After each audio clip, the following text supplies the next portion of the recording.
Welcome back to Ask the Arborist, where we answer real questions from homeowners and tree lovers. Today we're joined by Raymond, a homeowner who's concerned about a tree in his yard. It's not looking its best, and like a lot of people, he's wondering if it's time to remove it. Raymond, thanks for joining us. Tell us what's going on. Thanks, Victoria. Yeah, I've got a tree in my front yard that's looking thinner than usual. Some branches look dead, the leaves don't seem as full, and honestly, it just doesn't look healthy. My neighbor walked by and said, "You should probably just cut that thing down." So now I'm wondering, is my tree dying? Should I cut it down? Oh no, the neighbor diagnosis. Vincent, this sounds like something a lot of homeowners deal with. A tree looks a little rough, someone says cut it down, and suddenly everyone is worried. What do you think? First of all, Raymond, great question, and I'm glad you asked before doing anything drastic.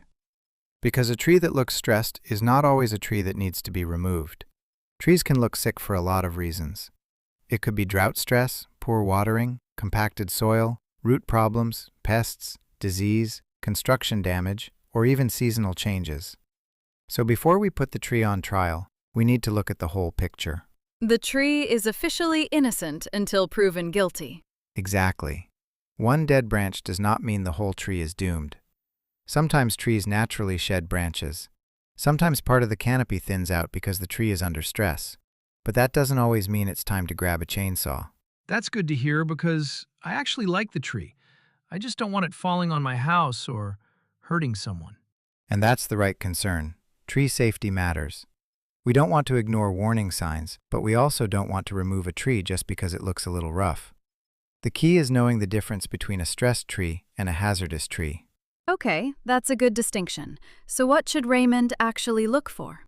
A few things to pay attention to are dead branches, cracks in the trunk, large cavities, mushrooms near the base, peeling bark, sudden leaning, lifting soil around the roots, or a canopy that is declining quickly.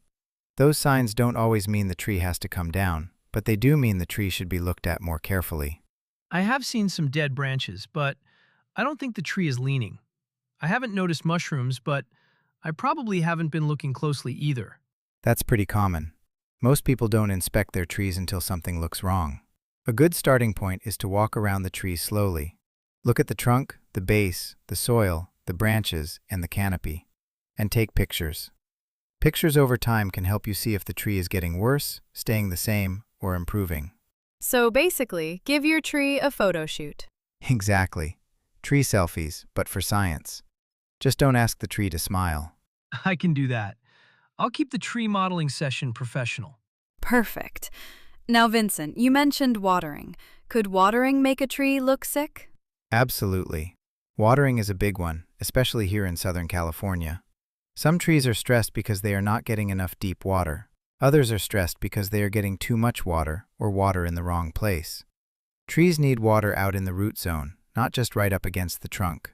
And a good layer of mulch can help protect the soil, hold moisture, and reduce stress. So mulch is like a little blanket for the tree. Yes, exactly, a tree blanket. But not piled against the trunk like a volcano. No mulch volcanoes. Please, no mulch volcanoes.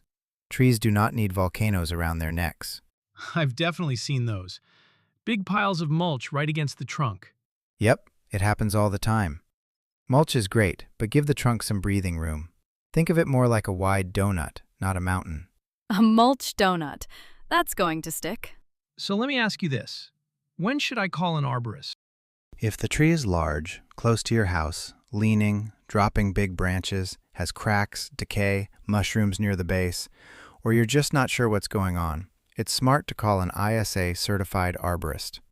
The goal is to assess the tree, not automatically remove it. Sometimes the answer is pruning. Sometimes it's watering changes, mulch, soil care, or monitoring. And sometimes, if the tree is truly hazardous, removal may be the safest option. I like that. It's not save every tree no matter what, and it's not cut everything down. Exactly. Good tree care is about balance. We respect the tree, but we also respect safety. That makes a lot of sense. I think my neighbor meant well, but I probably shouldn't base the future of the tree on a quick sidewalk comment. Exactly. Sidewalk comments are not the same as a tree assessment. A tree deserves more than a drive-by diagnosis. I love that. No drive-by tree diagnosis.